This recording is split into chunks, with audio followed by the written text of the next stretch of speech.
it's a twofold perspective. It's why do restaurants feel compelled to underpay their workers?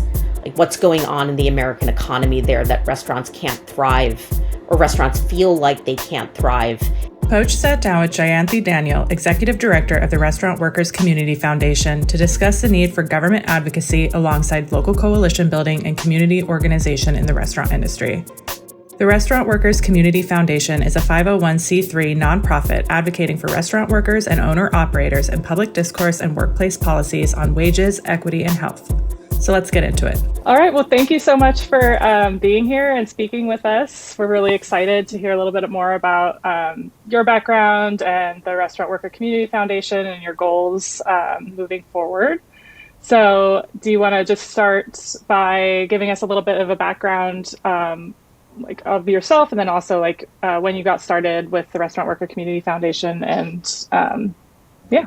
Sure. My life story in 30 seconds, and hopefully I can keep it to 30 seconds. I started out, so my name is Jayanthi Daniel. I'm the Executive Director of Restaurant Workers Community Foundation. I started my career more than 20 years ago in journalism, graduated undergrad from Columbia University and went straight in my 20s in New York to graduate school, to the Columbia Graduate School of Journalism. And my connection there in media to food was that I was in culinary journalism for about 4 years, including serving as the online editor of Saveur magazine. But I decided to leave media because I felt that media didn't bring me close enough to the stories about people that I was chasing. And I took a couple years to figure out what I wanted to do. And in that meantime, my husband and I moved to Los Angeles, and I enrolled at UCLA to become a social worker.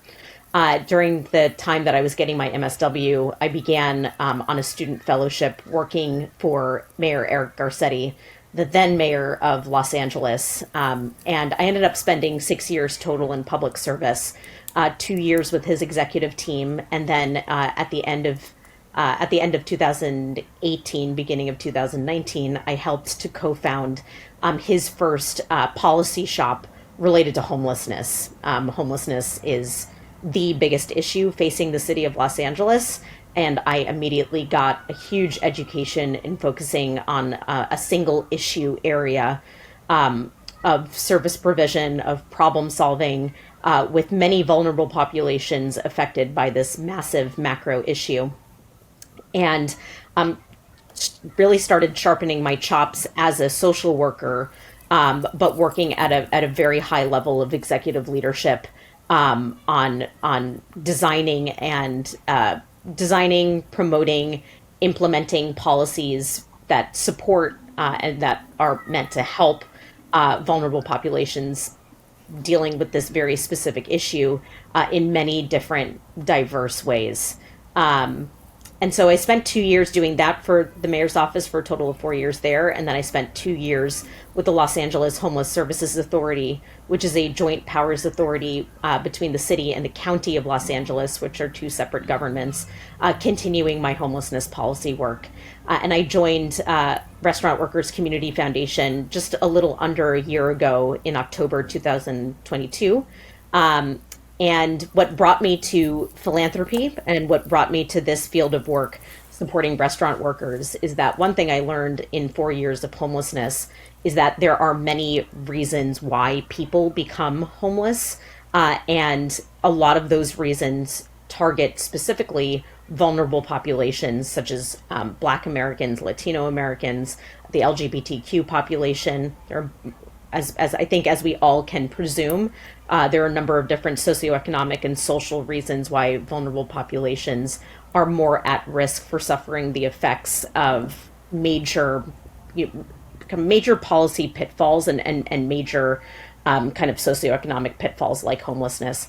So I was really interested in kind of building my chops, let's say, sharpening my knives, building my chops, in an area that in the policy world we call workforce development, and in the homelessness world we call prevention. So these fields of work can be called all sorts of different things, but you'll learn more in this interview why I knew about Restaurant Workers Community Foundation in particular. I actually went to college with one of the co-founders of the organization and was on and off the board of this organization for a number of years.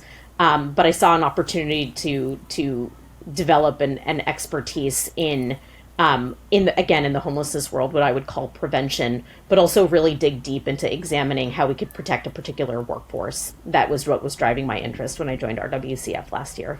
Wonderful. And I know that maybe you can give us a little bit of a background of the Restaurant Workers Community Foundation, because I know they do a lot of work to address these socioeconomic issues that you were talking about, and have in the past done fundraising for other smaller organizations, and that you kind of, when we last spoke, had a goal of kind of moving more towards the government advocacy level for restaurant workers. So would you touch a little bit on that? Sure. So Restaurant Workers Community Foundation was created. The idea was really born out of the 2016 election. One of our co-founders, John DeBerry, who's the former beverage director for the Momofuku Restaurant Group, and is now a recipe author. He does a lot of drinks videos and tutorials on Food 52 and elsewhere. So he's a huge name in the mixology world. After the 2016 election, I think many of us who were on the non-winning side of that election politically really felt that it was going to be a moment in time where vulnerable populations were going to be rendered ever more vulnerable by way of rights, by way of protections in America. And because the restaurant industry happens to employ, a fair share, actually a majority share of folks that come from vulnerable populations within its workforce, we knew that the restaurant industry was going to be deeply affected. So John, along with Alex Pumelier, co-founded Restaurant Workers Community Foundation, and it was decided upon at that time. John's husband, Michael Vermali, had suggested seeking out the community foundation model as a way of beginning to grant make to service providers. Service providers provide anything from mental health services to workforce training, so on and so forth. But RWCF was originally designed to invest in programs that would specifically help restaurant workers. There's a tremendous amount of nonprofit service provision work out there for all kinds of wage earners. I'm based here in Los Angeles, and in Los Angeles, we see that a lot of the wage earning populations that get a lot of attention are groups like delivery drivers. The rideshare economy is one that's gotten a lot of attention over the years legislatively. But we were trying back then, 2016, 2017, to begin building awareness for the restaurant workers workforce. Specifically, there's not a lot of unionization happening at the time, except on the part of hotels and larger restaurants, and not a lot of program designed by way of service provision for restaurant workers either. And especially, we know very inherently that restaurant workers deal with some very unique conundrums by way of receiving services, including working off hours from the usual 9-to-5 populations and so on and so forth. So the early grant making of those years before the pandemic, it was pretty small level, under $100,000 per year. Our first 3 grants were $1,000 each to 3 organizations. And it was expected that the organization would grow slowly over time with this community foundation grant making model in mind. And then 2020 hit. And we all of a sudden, through a number of different press opportunities, through media opportunities, got a tremendous amount more attention. Most notably, Chef David Chang of the Momofuku Restaurant Group went on the Late Night with Jimmy Fallon show and said on the Jimmy Fallon show that one way that Americans could support restaurant workers who had suddenly lost their jobs overnight was to donate to Restaurant Workers Community Foundation. So we raised $8 million by the end of 2020 and $3 million by the end of 2021, and began really fast-paced grant making to organizations across the country that were providing direct aid and various kinds of services, including kind of life-saving grants for home repairs, for car repairs, and for really individuals raising families. But we also began sharpening our focus more on that program design aspect of grant making investment. Under my leadership, like I said, I came in October 2022 with the with the public service government background that I bring, I was very interested in beginning to kind of dig deep into legislative issues facing restaurant workers. That includes examining the impact of the tipped minimum wage across the country. I happen to live in a state in California where the tipped minimum wage has been banned, and I know we'll get into more of that later in the interview. But there's still a lot of support in a lot of sectors for paying out a tipped minimum wage. And so I really spent my first year getting to know these issues much better. And I've sort of focused on two issue areas, two kind of macro support areas where RWCF can be helpful, in addition to the grant making that we've done and that we're known for. And one of them is certainly government and legislative advocacy, keeping track of bills that support restaurant workers, whether it's directly related to restaurant workers or generally related to wage earners as a whole. There's a lot going on in California and elsewhere regarding that, and in New York as well. But what I've also discovered over the course of my first year is that there are a lot of organizations working in this space that really want to be talking to each other, and there's not one central round table to bring organizations from micro level service providers to macro level advocates all coming together to work together on how we understand workers' rights as a whole. So I'm really interested in my second year in building more of an advocacy circle, bringing together as many organizations across the country as we can to begin having a common conversation about how we can support restaurant workers.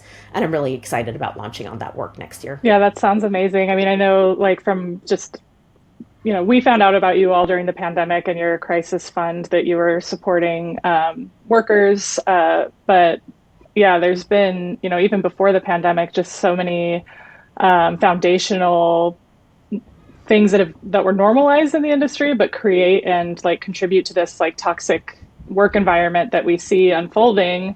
Are there specific areas that are like systemic in our industry that you really want to target? And leading to the question, like, what are some of the realities of hospitality workers that you're looking to kind of be an advocate to make change for? Sure. I mean, there are three issue areas in particular that we're focused on by way of policy research and kind of policy support, to address both, again, on the coalition building level, and as we build capacity over time at RWCF, some legislative advocacy as well. I just want to say in general, with the way restaurants function, there are fixed costs. Fixed costs include rent. Fixed costs will often, of course, include the price of food materials and beverage materials. If you're negotiating with wholesalers also have to bring in a profit. And so restaurants on the business level often can't negotiate very, very far by way of those fixed costs. I think it was Danny Meyer who once said, restaurants do really well when they own the buildings where they operate in, because as we saw during the pandemic, rent can also just be really fluctuating, and restaurants have to hold profit reserves in order to pay their rent month over month. So the one category of costs that is not fixed for restaurants and that has been habitually not fixed, that has long been an area of cost that could be manipulated in legal and illegal ways, are labor costs, the wages that get paid out to workers. So what we focus on by way of advocacy work, what we focused on historically and what we continue to focus on, is examining the impact of the existence of the tipped minimum wage, which is incredibly low. The federal tip minimum wage is $2.13. And the concept of that is an individual can get paid a lower minimum wage than the federal minimum wage and then be expected to earn tips on top of that tipped minimum wage.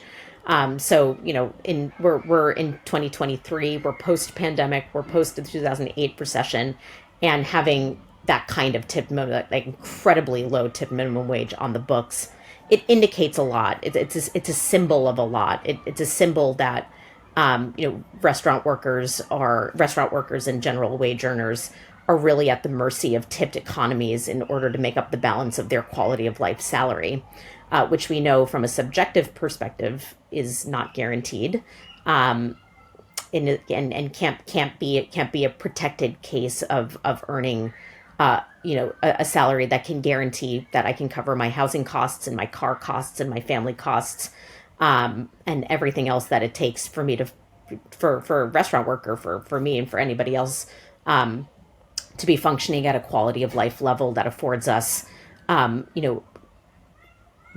affords us a no headache lifestyle in America. Let me put it that way. So the existence of the tip minimum wage, the symbolism of the tip minimum wage is something that we're very concerned about. We're also concerned about how tipped economies actually work. Like I said, they are subjective. They're up to the whim of a customer to decide how much to tip. There are restaurants and more restaurants across the country that have gotten rid of tips. There are many restaurants that charge service fees, that sometimes those service fees go to the running of the business and not always into the pockets of workers. So that's something that we're tracking as well. But there are within tipped economies, there are also practices that raise concern for us, including restaurants taking a tip credit, a percentage of a generalized tip pool. So workers may not be actually receiving every single cent of tips that they've earned on their shifts. So that's something that we're definitely concerned about. And then besides wage issues, we are also very concerned about kind of long-term endemic social issues that impact the ability for vulnerable populations to gain stronger jobs within the restaurant industry. So oftentimes we see Black Americans, Latino Americans, LGBTQ Americans, disabled Americans not being able to be promoted to what we call front of the house jobs. They might be relegated to either back of the house jobs or to lower paying front of the house jobs in non-management roles. We would really like to support more members of vulnerable populations being able to train for and hold on to higher level management jobs and even become restaurant founders, head chefs or sous chefs, higher level positions in back of the house positions as well. Those opportunities, as in so many different industries, we see that there's still a dearth of female CEOs. We see that there's a dearth of high level female representation on corporate boards, so on and so forth. So those same sort of endemic issues of vulnerable populations not being able to rise into higher positions of power, we see that very, very much replicated in the restaurant industry, and we very much support members of vulnerable populations getting those stronger, higher paying management jobs that also offer stability, if not higher levels of quality of life. I definitely think, like, we've done some research with the tip credit and recently service charges, and what it seems like is like there's support. There is a mass government support to keep the sub minimum wage, obviously federally because it still exists, and then also in the states that support it. But there isn't really a lot of that advocacy to try to remove it and support businesses in paying a livable wage, which needs to be there, because the sub minimum wage in its existence just opens a can of worms for everything you just mentioned. And then now restaurants are on their own looking for ways to increase wages, so the service charge. But like you said, it's not regulated. So some businesses are just keeping the service charge, and it's opening up the door for even some business owners might accidentally not know that they're participating in a type of wage theft, not having those guidelines and support to support workers, basically. Yeah, there's a tremendous, where we stand at RWCF is that we're realizing that there's not a lot of national level education about these issues. When you go into, there's a lot of assumptions about how one should behave at a restaurant, and there's not a lot of engendered interest about how a restaurant functions and how one worker working at a restaurant earns their salary and goes home at night and is able to pay all of their costs. I think we know, living in America, dealing with the pandemic, and then even before the pandemic, all of the kind of political ups and downs that we've been experiencing really, you know, since the turn of the 21st century, let me say, there's not a lot of micro or even macro level understanding about how American workers can survive these rising costs. We ourselves know that we're impacted by them.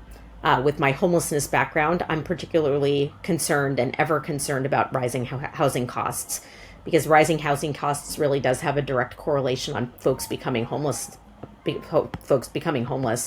And so what I'm concerned about in this restaurant workers work that I'm doing is ensuring that restaurant workers can earn not just a higher salary. I want them to earn higher salaries, but I want their salaries to be steady. I want their salaries to be consistent.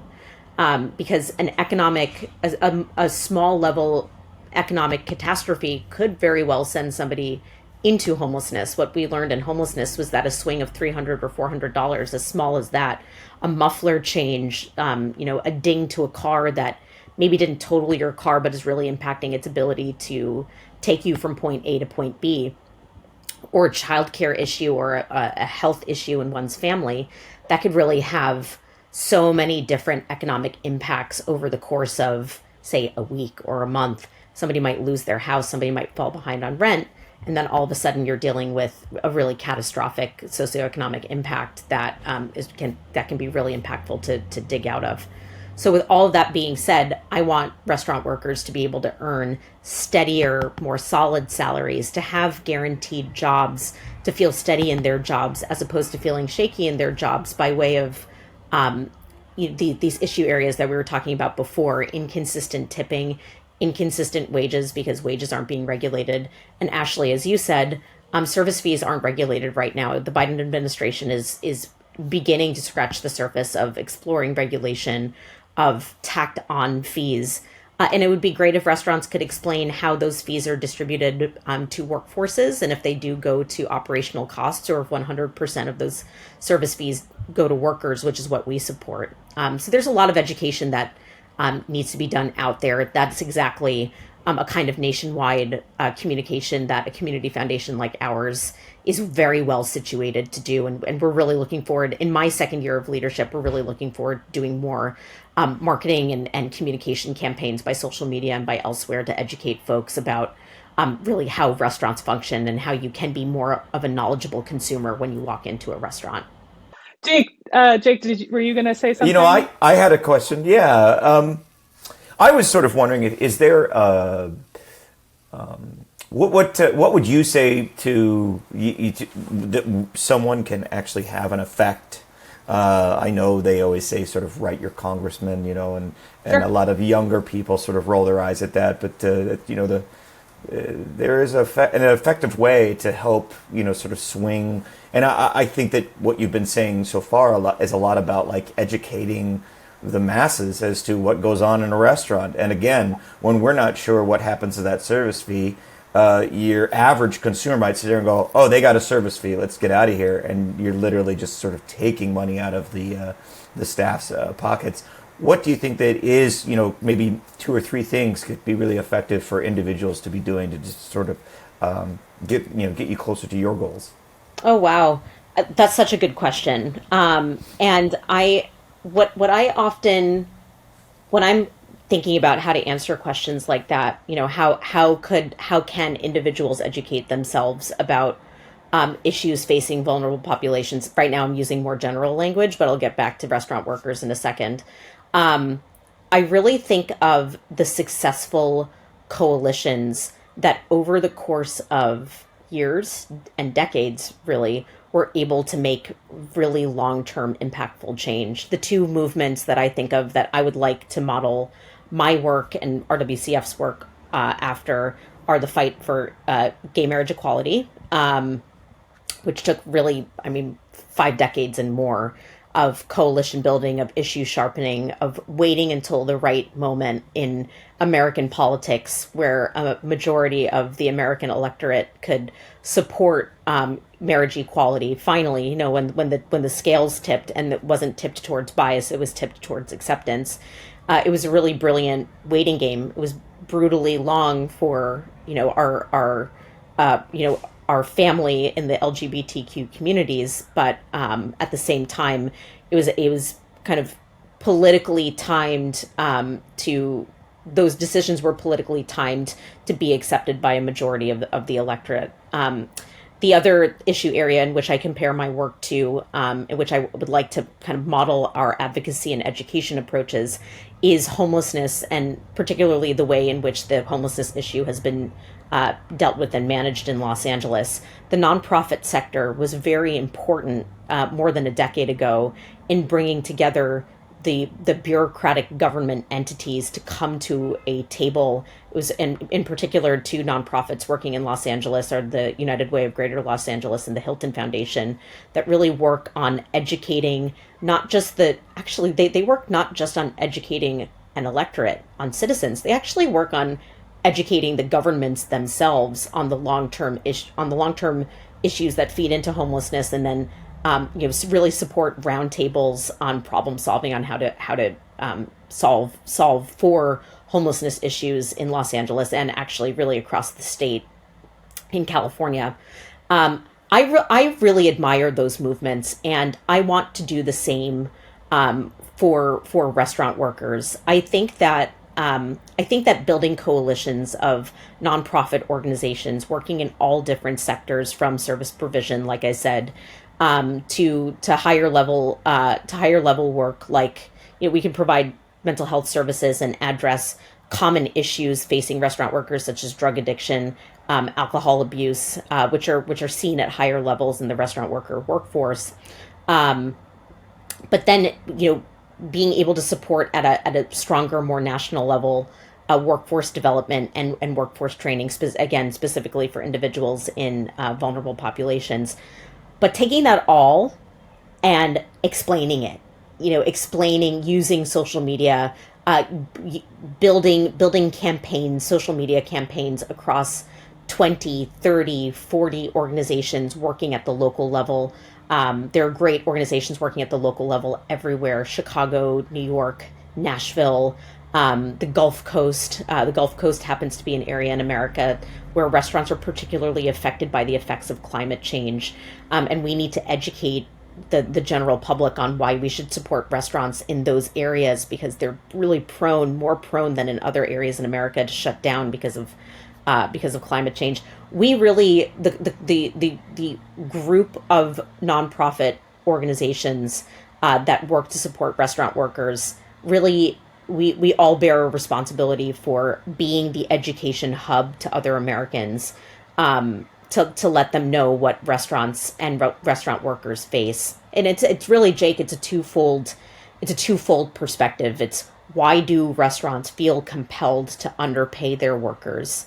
Like, what's going on in the American economy there that restaurants can't thrive, or restaurants feel like they can't thrive, and they have to undermine those costs. And I'm not saying that necessarily critically towards restaurant owners. There are a million different reasons why restaurants have to manipulate labor costs. But on our end, from an advocacy level, to focus on our bottom line goal of making sure that every single restaurant worker can afford their housing, can afford raising their families, can afford their own personal costs, we also have to advocate for businesses to pay fair wages. And in what ways? We're responsible for understanding better and contributing to research as to how restaurants can thrive while being more steady in their labor costs and more committed in their labor costs. It's our responsibility. That's our responsibility, to be the mouthpiece to educate everybody, from the citizen level, from the restaurant customer level, to restaurant owners, to people working in government. I'll just say really quickly, you kind of asked the passing question of, does it help when an individual picks up the phone and calls their local congressperson? Absolutely. It really does have an impact. I can say that viscerally, very personally, from working in a mayor's office and working in a city hall for 4 years, that we got to know some constituents who made repeat phone calls really well. And guess what? They had their problems solved. If they needed a traffic sign, they got that traffic sign placed. That's at the local level, but certainly at the national level, senators and representatives help with immigration issues. They certainly provide resources for workforce training. And we really look forward to being partners with everybody that we can build a coalition with, from governments to other nonprofit partners in this space. And it's on us. It's on us to provide really broad and really both broad but also specific education and tactics that customers can use to support restaurant workers on an everyday basis. That actually leads to my question, which is, you kind of mentioned that, there's like a lot of organizations out there that are doing good work, but they're not really communicating with one another. So, at the restaurant level, we see restaurants, especially in Portland, doing like a co-op model, or getting rid of tips and doing an open book policy so that their workers can see where all the money's going. But they're all kind of doing these like individual efforts. Would you say that like the next step at the local level is to come together? Like we see Good Work Austin, the Adam Orman with Locadoro ran that, and is like trying to build community of restaurants, to be like, we're in business, like we're not competitors. How can we work together to bring change? We spoke with Kochka here in Portland a while back, and they were doing a profit share model with their employees. And they were like, when they made their announcement, they were like, any restaurant that wants to learn how we're doing this, like, we will talk to you. So I know that there are restaurants that are making that effort, but you just don't really hear about it too much. And I feel like, the restaurant industry is one of the biggest money makers in our economy. And it's one of the biggest industries. Like, why isn't there more support to raise the livelihood of workers, including owners and managers? Like, everybody needs support to do better. And so I guess my question was like, what can people do at the local level now to help make change at that like larger federal level? I would definitely say it's on organizations like us, and I take accountability and responsibility here on behalf of us and other organizations, to actually be the echo and the megaphone for proving that these models can be sustainable. We want them to be sustainable. We want them to bring in a profit. Some of the restaurants are actually nonprofit restaurants run by nonprofit organizations, and so those are cool models. What I'm particularly interested in over the course of time, over a 5-year period or even a 10-year period, is to actually see if these models can be sustainable and replicated.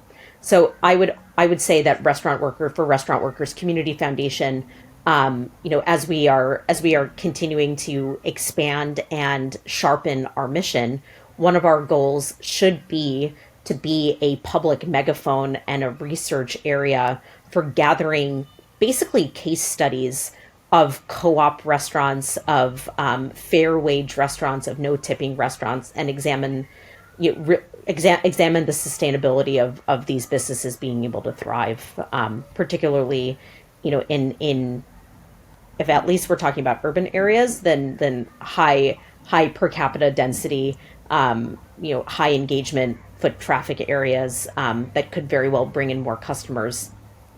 I just want to say that some of the effects of the pandemic that we're seeing on the flip side of things is that restaurants are closing earlier, hiring smaller staffs, and that's because minimum wages are for one, minimum wages are increasing, but there are other areas of cost that are not being relieved or addressed on behalf of restaurants to help restaurants bring in enough profit so that they can pay workers fairly and stay open competitively.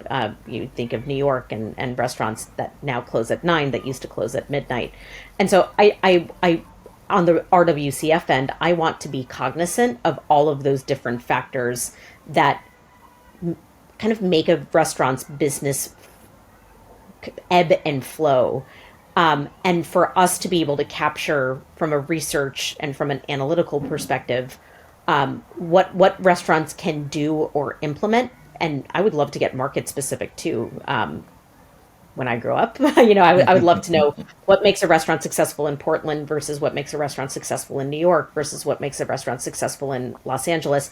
There are certainly local level laws that impact those things by way of permitting and rent availability, but as well, generally speaking, can we prove that a co-op model not only works, but works on behalf of workers, works on behalf of customers, works on behalf of owners. We really need to be more fluent in that. And Ashley, to your point, it's a matter of getting these entities to all talk to each other. And we really, really want to dig into that work, in my next year and into the next 3 to 5 years. That's wonderful. Yeah, I think talking about a lot of these points, sometimes it can become like workers versus owners, but it's really not. It's everybody. There's so many owners out there that want to do, and talking to Adam, bringing back to that conversation, there's so many owners out there that want to do more, and they want to do more for their employees. They want to be good employers, but there's so many other outside forces that kind of put them in between a rock and a hard place, with the rising costs of food, inflation, and then not having government support to raise wages, especially in sub-minimum wage states. If they pay sub-minimum wage, their taxes are lower. Why not have some kind of tax benefit for employers that are raising wages to support workers? I think there's just some missing advocacy that, I'm really excited to talk with you and hear about what you're doing. And I think it's really important work. And I'm sure a lot of our listeners would like to get involved as well. Is there any way that people can reach out and help support you? Absolutely. Reaching out on Instagram. Just visiting the website or? Visiting the website, reaching out on Instagram. Maybe when this podcast goes up, we can give you all of our social media links. And I would say, Maria, probably social media is the best way to get in touch with us right now. And then we also have an email address, info@restaurantworkerscf.org, that folks can email as well. And we're checking that daily. So we'll be able to definitely respond to any inquiries over there. Great. Awesome. Well, it's fantastic to talk to you. This was so amazing. Yeah, we're really looking forward to getting this out there. Thank you all so much for having me. Oh, of course, yes. Advocacy for restaurant workers is our number one goal. And just bringing a megaphone to the issues that restaurant workers face is really huge for us. I definitely come from a different slice of life than most folks that work in this area. I've never worked in hospitality, but I've been on the media side, and now I'm on the philanthropic, social welfare side. And it is just very cool for me to meet folks like you and folks in the hospitality industry to understand, to mitigate, and to translate all of the different issues that restaurant workers face. So I'm really thrilled to get into my second year of leadership at RWCF, and just want to thank you both for having me on and being able to talk about some of the stuff that restaurant workers face and that what turns us on every day.